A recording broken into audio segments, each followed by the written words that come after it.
sometimes when I'm watching a movie, I'll predict a couple things and I'll be like, haha, I was right. And then, you know, a movie will throw me a few curveballs and I won't know where it's going. I'm like, oh yeah, cool, I got a couple things right, but I got a couple things wrong too. And then there's movies like this where I was like, I got that right. I got that right. Yep. Okay. Yep. The Hitman's Bodyguard. Now, The Hitman's Bodyguard is a 2017 buddy action movie directed by a man named Patrick Hughes, written by another man named Tom O'Connor. It stars Ryan Reynolds, Samuel L. Jackson, Gary Oldman, Salma Hayek, and Elodie Young, with a nice little cameo from Richard E. Grant. Always like it when he pops into things. And movie's got a pretty cool bunch of characters because the premise is totally cliched and as fuck. Have you ever seen a movie where one guy's got to take another guy to court by a certain time, and if they don't, the person that's on trial gets off scot-free, and so this one guy's got to take the other guy to the courthouse, and this bad guy's trying to kill him. Have you seen movies like that before? Be surprised if you haven't, because this is one of them. There might be spoilers. Sometimes I say there's spoilers and there really isn't. There might be. I think I might just say that from now on. There might be spoilers. So, Ryan Reynolds is Ryan Reynolds. You know what I mean when I say that. He acts like Ryan Reynolds in all the movies. The thing is, though, I like his shtick. His shtick's fun. I like it. Sam Jackson, he's one of my favourite actors. So, this combo in some kind of buddy action romp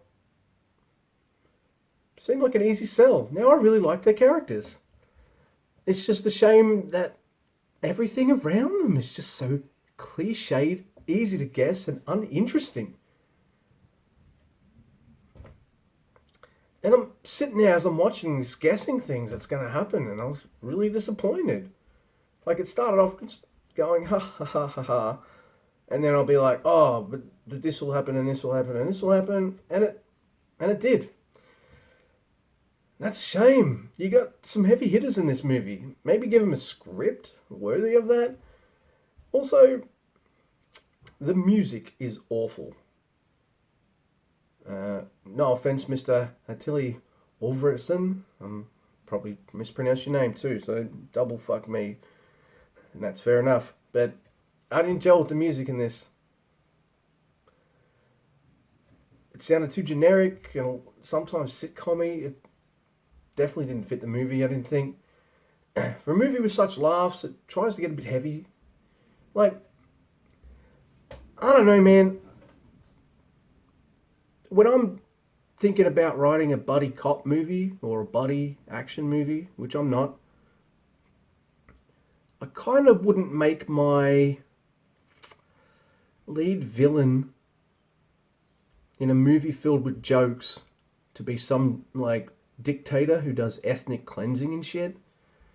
I don't know, you can make jokes about all sorts of stuff, and it's all in the context and stuff, but that fell fucking flat.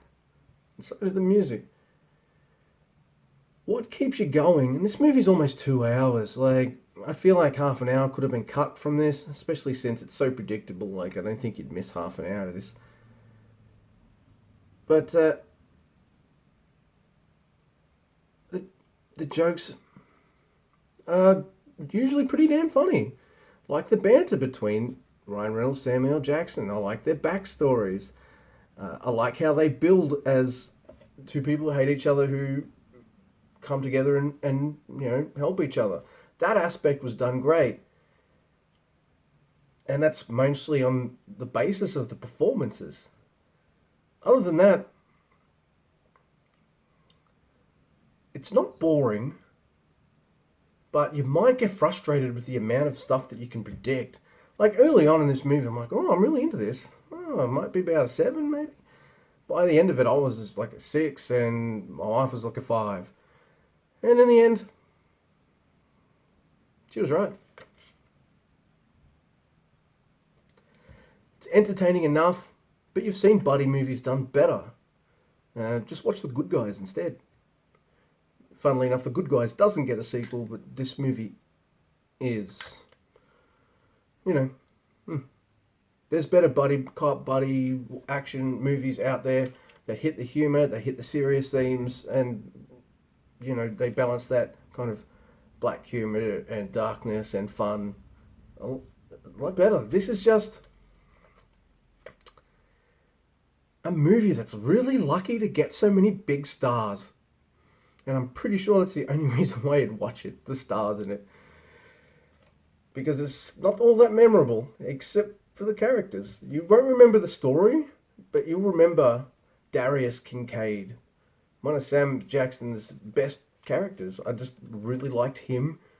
And yes, I know I just complained about a sequel, but I wouldn't mind seeing him. Unfortunately, you got the same writer as the first movie doing the next one, and the same director. I would have changed both, but that's just me. Alright. Oh, by the way, I said I'd do a movie that would have nothing to do with Bruce Willis, and this doesn't, but it is kind of 1 degree of separation, isn't it?